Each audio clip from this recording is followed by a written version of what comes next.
Oh my God. The September sun hung low over the Colorado plains, casting long shadows across the dirt road leading to Morrison's livestock auction house.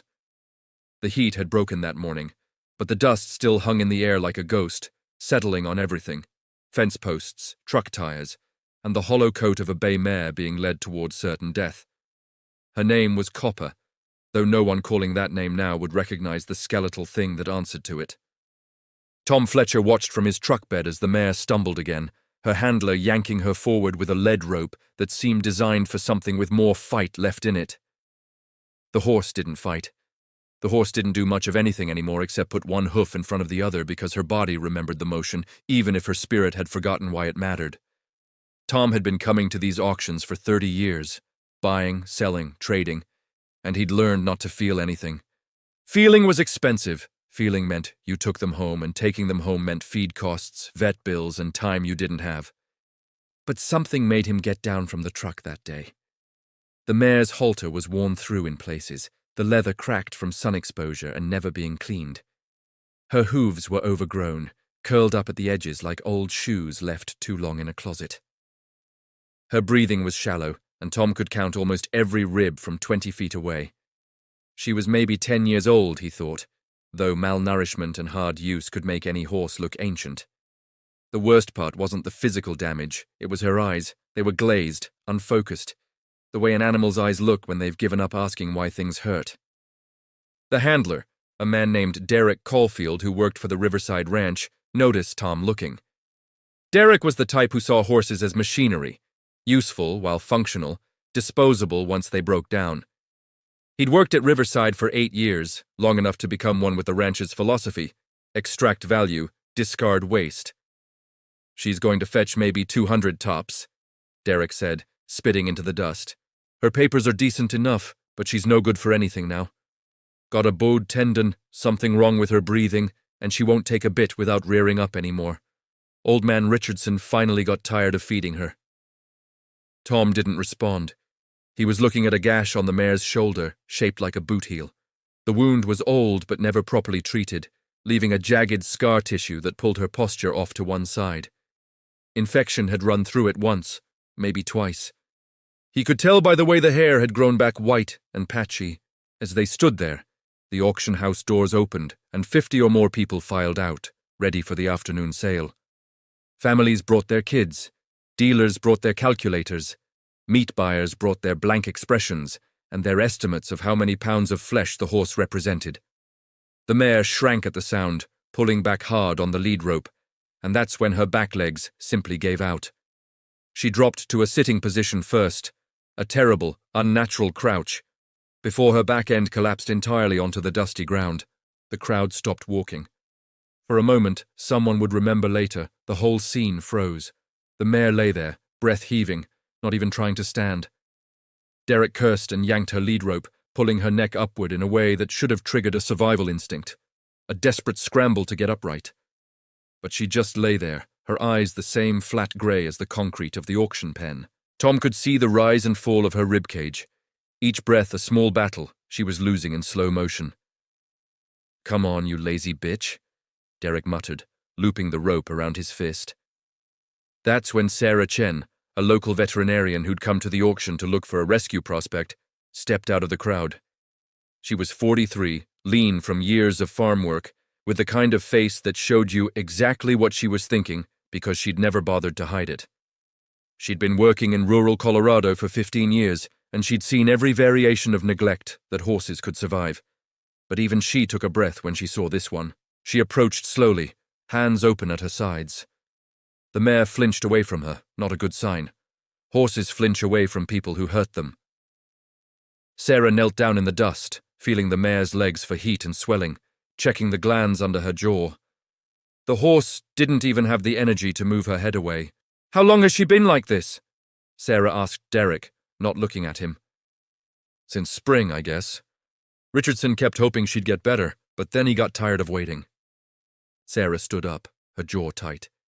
She looked at Tom, who was still standing there watching, then at the crowd of people who had gone back to their conversations, already moving on. The mare was old news now. Just another broken horse at an auction, where broken things got sold for a fraction of what they'd been worth. "I'm buying her," Sarah said, loud enough that the auction house manager heard it. Tom had never seen her come to an auction before. He didn't even know her name. But he respected the decision because it was the kind of decision people with no safety net make when their conscience suddenly won't let them look away. Derek pulled the mare's head up, not gently. "She's going to the auction. That's what she's here for." Sarah's eyes never moved from his face. "I'm buying her before the auction. Is the owner here?" 3 minutes later, a man named Richardson, who owned the Riverside operation, was standing in the auction house office writing out a bill of sale for $150. He seemed genuinely relieved. One less mouth to feed. One less problem. Sarah paid cash, and Tom watched her sign the papers with a hand that didn't shake, even though he could tell every muscle in her body wanted to. The mare lay in the dust for another hour before they got a trailer pulled around. Sarah sat beside her the whole time, not touching, just being there. The horse's breathing slowly evened out. When they finally got her loaded, she collapsed again inside the trailer, too weak to stand. Nobody knew, on that dusty September afternoon, that this was the moment everything was going to change. Sarah didn't know it. Tom didn't know it. The mare certainly didn't know it. All anyone knew was that a broken horse was being taken somewhere, and for the first time in a very long time, that somewhere wasn't worse than where she'd been. Sarah's clinic was 2 miles outside of town, a small operation with 6 stalls and a tack room that still smelled like her late father, who'd been a farrier before he died. She'd taken over the place 8 years ago, combining her veterinary practice with a small rescue operation that ran on donations, volunteer help, and the kind of financial balancing act that made her accountant suggest, frequently and without success, that she get a real job. The mare arrived at sunset, and Sarah made the decision then that she would name her Copper. Not because that was her name before, but because it seemed to suit her now, the way old copper turns green and damaged but still holds some kind of strange beauty. Getting the horse into a stall was its own battle. Copper moved like she wasn't entirely sure her legs belonged to her body. Each step was a negotiation, a conversation between her brain and her muscles about whether movement was worth the effort. Sarah had to support her body weight on the walk from trailer to barn, keeping her steady with one hand on her hip while the other held the lead rope with almost no tension. The horse needed permission to move forward, not force. The first thing Sarah did was walk her on a lunge line for 15 minutes, just to see what she was dealing with. Coppa's gait was mechanical, wrong. There was a hitch in her back left leg, the bowed tendon Derek had mentioned, but worse than that was the way she carried her front end. She was protecting something. With each step, she shifted her weight to the right, favoring her left shoulder. The scar tissue there was pulling everything off-center. Chronic pain, Sarah muttered to herself, running her hands over the mare's legs. Probably for years. She tied Copper in the crossed eyes of the barn and began a careful examination, starting with the basics. Temperature, 101.8, slightly elevated but not alarming. Heart rate, rapid even at rest. Respiration, shallow, which meant either lung issues or pain in the ribcage. Sarah listened to her lungs with a stethoscope and heard something that made her curse under her breath. Scarring, old lung tissue damage, probably from untreated pneumonia or a severe respiratory infection. As she worked, the mare stood still, watching her with those same empty eyes. No fight, no hope, just endurance, which was a different thing entirely. Endurance was what you got left with when everything else had been taken.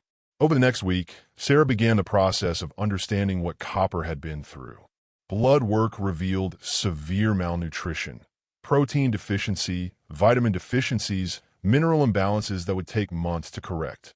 There were old fracture lines in her right front leg that had been set badly, maybe never set at all, just left to heal wrong. Her teeth were in terrible condition, worn at uneven angles from years of grinding them against metal feed buckets. The gash on her shoulder had left a nerve ending damaged, explaining the flinching. But the worst discovery came when Sarah noticed the gelding marks on the mare's neck. Old scar tissue in the pattern of a chain that had been left on too long, maybe years. The skin underneath had died and regrown scarred, pulling at her neck muscles. Someone had used a tie-down that was too small, or left it on too long, or both. Copper couldn't flex her neck properly because scar tissue was literally holding the muscle short. Sarah sat in her barn that night, on an upside-down bucket next to Coppa's stall, and let herself be angry. Not the hot kind of angry that made you yell or hit things. The cold kind, the kind that settled into your bones and made you want to fix things, to rebuild what had been broken, to make sure that whoever had done this paid attention to what they'd done. Copper stood in her stall, eating the best quality hay Sarah had. Soft Timothy mixed with alfalfa for the protein and calories she desperately needed. She ate slowly, carefully, as if she wasn't quite sure the food wouldn't be taken away. Sarah watched her and began making a list. What needed to happen in order to bring this horse back from the edge. The farrier came on day 3. Tom Fletcher, the man who'd watched from his truck bed at the auction, had heard through the small-town network that Sarah had bought that broken mare, and he came by to trim her hoofs. Sarah hadn't called him. She'd been about to make appointments with 3 other farriers, but there he was, truck parked by the barn, tools in hand, and an expression on his face that said he'd been thinking about that horse for 3 days straight. Tom hadn't been to an auction in a year after that afternoon. He'd sold off his livestock operation and moved into farrier work full-time, which was less lucrative but more humane. He'd been thinking about the mare the whole time, wondering where she'd ended up, if she'd made it past the meat buyers, if she was even still alive. "She's in bad shape," he said, running his hands over Coppa's hooves. "Real bad. This one here," he indicated the right front hoof. "She's been compensating for pain for so long, her whole leg structure is starting to fuse wrong. Another year of this, and she won't flex at all." Sarah watched him work, and she saw something in his hands that surprised her: tenderness. This wasn't a man just doing a job. This was a man trying to undo damage, trying to create a foundation for healing. He spent 2 hours on 4 hooves, taking careful measurements, paring away the overgrowth slowly, deliberately, the way you'd remove a cast from something broken and tender. "Who hurt her?" Tom asked, not looking up from his work. "I don't know yet," Sarah said. "The ranch owner bought her from someone else, probably from someone else before that. But someone hurt her deliberately. That shoulder, the chain marks on her neck, the lung scarring. That wasn't just neglect. That was cruelty." Tom finished the last hoof and stood, stretching his back. Copper stood quietly, her hooves now trimmed correctly for the first time in years. Already, Sarah could see the difference in her stance, the slight easing of that forward hunch. "You're going to fix her," Tom said. It wasn't a question. "I'm going to try," Sarah replied. "But I need to know who did this." That's when Tom told her something he'd never told anyone. 30 years of auctions meant he knew things, patterns, names, operations that appeared again and again. The Riverside Ranch had cycled through 6 owners in 10 years, each one running it the same way. Work the horses hard, feed them cheap, and sell them for salvage when their production value dropped. The current owner, Richardson, had been there for 4 years. Before that, the ranch had belonged to a man named Marcus Webb, and before that, a woman named Patricia Thorne. One of those names was connected to Coppa's past. Tom wasn't sure which one, but he knew how to find out. Sarah knew it too. They both understood, in that moment, that this wasn't just about saving a horse. This was about finding out who had broken her and making sure it mattered. Finding the truth about Coppa's past required Sarah to become something she'd never been before: a detective. She started with registration papers that came with the bill of sale. The mare had been registered with the American Quarter Horse Association 8 years ago under the name Coppa's Fortune. Her bloodline was decent. Nothing spectacular, but respectable. Her first owner, according to the registration, was listed as Patricia Thorne of Riverside, Colorado. Patricia Thorne had owned the Riverside Ranch for 6 years before selling it to Marcus Webb in 2018. She died in 2020, which meant Sarah would have to trace through her estate, through her family, through old records. But there was a starting point. The town of Riverside was only 40 miles away.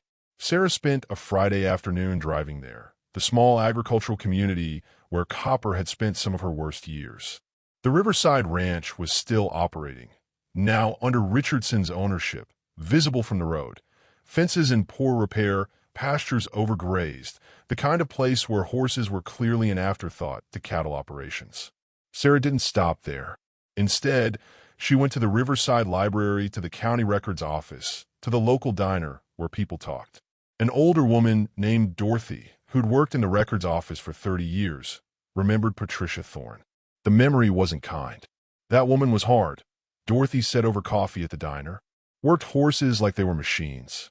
I heard stories from people who boarded there. She was the type who thought kindness was wasted on animals. Had a real temper too. Folks said she'd get mad at a horse and just lose her mind, beat them, chain them up. I always thought someone should have reported her, but around here, people didn't say much about how other people treated their animals back then. Different times. Still stupid, but different. Sarah felt something cold settle into her chest. This was the name. Patricia Thorne had owned Copper, and Thorne had hurt her deliberately. But Thorne was dead now, which meant the satisfaction of confronting her, of making her understand what she'd done. That was impossible. What wasn't impossible was finding out what had happened to Copper specifically during those 6 years in Thorne's hands. Tom helped with that part. He knew someone who'd been a farrier at the Riverside Ranch during Thorne's ownership. A man named Jack Sullivan who'd quit after 2 years because he couldn't stand watching what happened to the horses. Sullivan now lived near Boulder, working for an equestrian facility that actually cared about their animals. Over the phone, Sullivan confirmed what Sarah had suspected. Copper had been used for ranch work initially, roped cattle, gone on trail rides, the kind of work that could have been fine if she'd been treated well.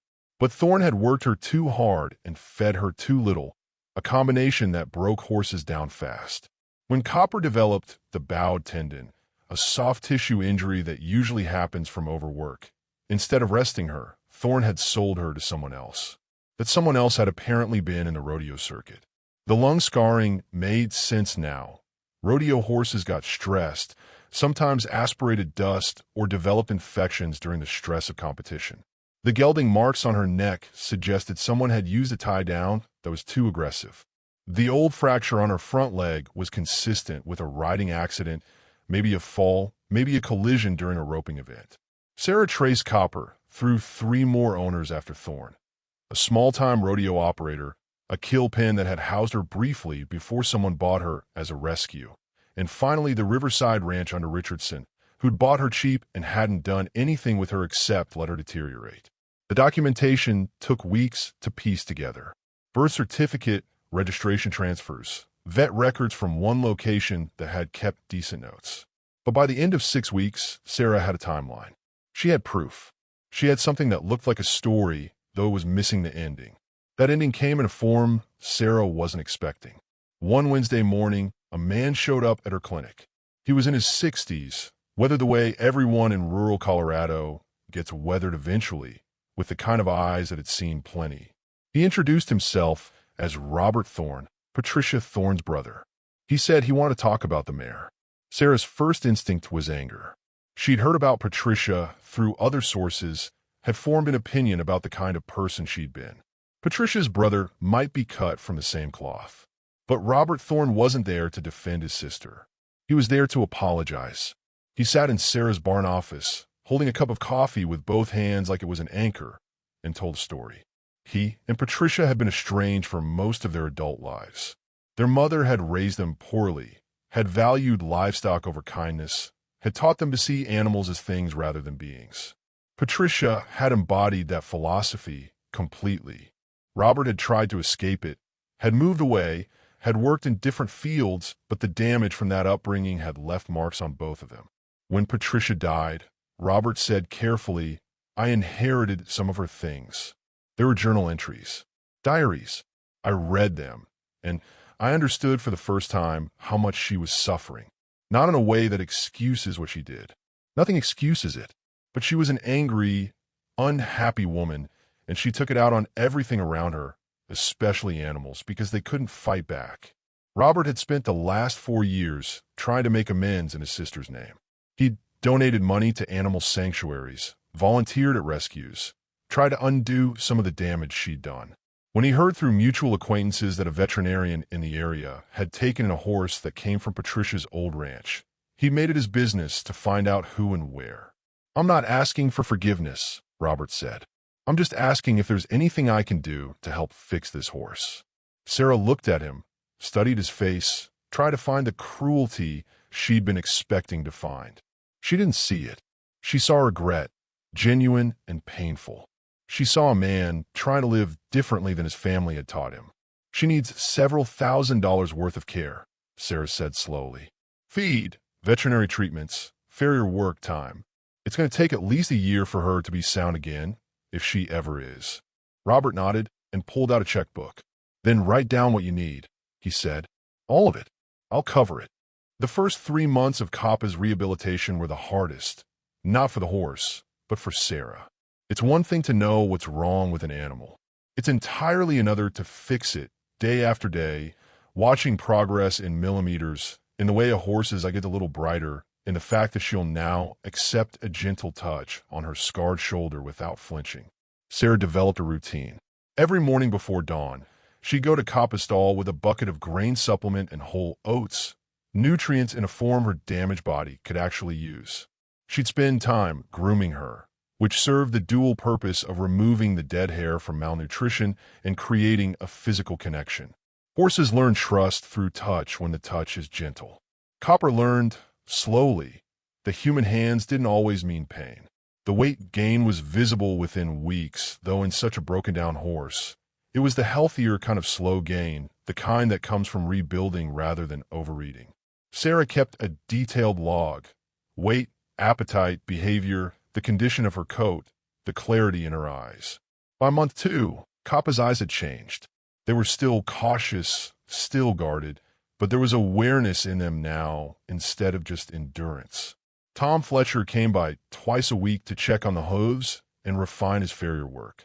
With proper nutrition and carefully managed movement, Kappa's hooves grew back healthier, less cracked and damaged. Tom brought her treats: apples, carrots, the kind of things horses loved, but that were impossible luxuries to a neglected animal. Kappa learned to take them from his hand, and Sarah watched as the man who'd stood at an auction watching a collapse softened every single time he interacted with this horse. "She's going to make it," Tom said one afternoon, running his hands down her legs. "The bowed tendon is still there, but the swelling's coming down. If you keep her on this program, she'll be able to move without pain. Maybe never run full out again, but she'll move like a horse instead of like something broken." The lung scarring was the injury that Sarah couldn't fix with hands and supplements and care. That was going to require time and careful exercise. Sarah started lunging Kappa for 5 minutes at a walk, then 10, then 15. Gradually, the mare's breathing improved. The scar tissue didn't go away, but it stopped bothering her as much.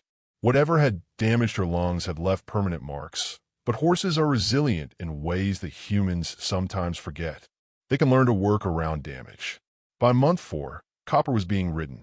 Sarah did it herself, carefully, in short sessions on flat ground. The mare was terrified at first.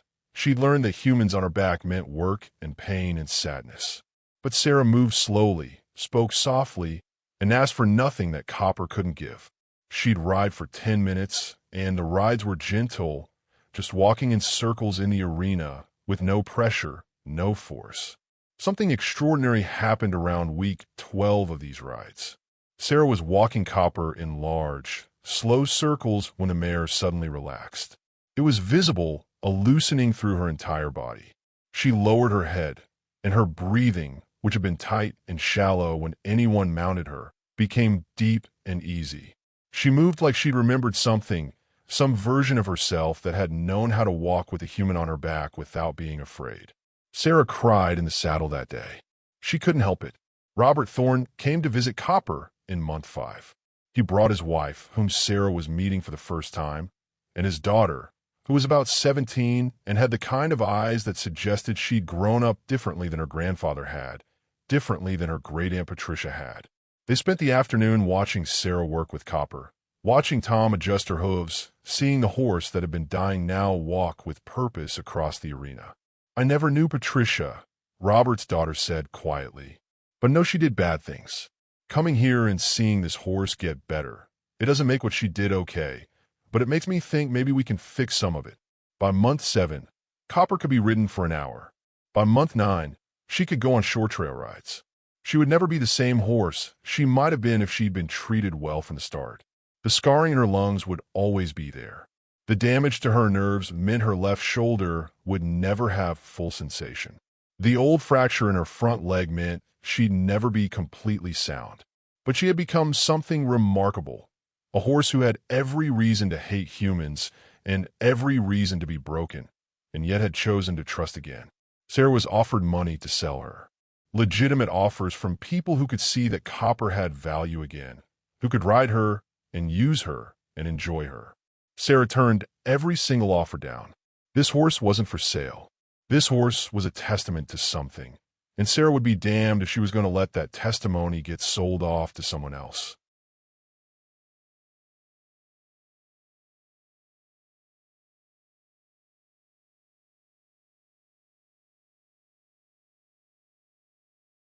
It was 13 months after Copper collapsed in the dust of the auction yard that Sarah decided to take her on the mountain trail. The decision wasn't random. She'd been planning it, building toward it, because she wanted to give Copper something that had been taken from her. The chance to simply be a horse, moving through a landscape, not because she had to, but because she could. The trail ran up into the Rocky Mountains, about 6 miles round trip, mostly gentle grades with 2 sections of steeper climbing. Sarah had ridden it 100 times with other horses. She'd never ridden it with one that was scared of everything, that remembered pain in places that didn't hurt anymore. Tom had asked to come along, and Sarah said yes. He rode a steady gelding named Scout, and they set out at dawn, moving slowly so Copper wouldn't get anxious about the pace. The morning was cool and clear, the kind of September morning that smelled like pine and distant snow and promise. At first, Copper was nervous. Every sound made her ears flatten backward. Every unexpected shadow made her hesitate. But gradually, as the miles accumulated, something shifted. The trail was just a trail. The forest was just a forest. The human on her back wasn't asking anything impossible. The other human on the other horse was just there, not threatening, not demanding. About halfway up the trail, Copper did something she hadn't done in the entire 13 months of her rehabilitation. She lowered her head and started eating grass while walking. It was a small thing, insignificant to most people, but Sarah understood its significance immediately. Copper was no longer in survival mode. She was no longer operating in the narrow band between pain and fear. She was just a horse, walking along a mountain trail, eating grass, existing in a moment that was neither about suffering nor about endurance. Sarah felt Tom's horse draw up beside her. She looked over and saw tears running down his weathered face. "What?" she asked softly. "I was at that auction, Tom said. I've been thinking about it every single day since. Thinking about how many horses I watched collapse like that, and just moved on with my day. But this one, we did something about this one. And now she's here, and she's okay, and that matters." They rode in silence for the rest of the journey, up to the peak where you could see for miles in every direction. The mountain range spreading out like a geography of endurance, peaks and valleys, and everything in between. Copper stood at the top, her ears forward now, her breathing easy, and Sarah sat on her back thinking about all the ways that damage gets done and all the ways that healing happens afterward. Back at the clinic, Sarah started getting calls. Word had gotten around about the broken horse that had come back, about the collaboration between a vet and a farrier and a guilty man trying to fix his family's sins, about a mare that had learned to trust again. People started asking if they could visit. People started bringing donations, feed, supplements, equipment. People started telling their own stories of horses they'd seen broken, horses they'd wished they'd saved, horses they regretted leaving behind. Sarah created a small rescue operation officially, funded largely by Robert Thorne and his expanding circle of people who wanted to make amends for damage that had been done. Within 2 years, she'd rescued 36 horses. Not all of them made it. Some are too damaged, too far gone, their bodies unwilling to continue. But most of them found a path forward, found people willing to invest time and care in their healing. Copper became a kind of ambassador for the rescue. Sarah started leading riding tours where people could see her moving through the mountains, could understand physically what healing looked like in an animal. Schools brought children to the barn to learn about animal neglect and animal care. Legislators looking to strengthen animal cruelty laws called Sarah to ask about what she'd witnessed, what she could testify to.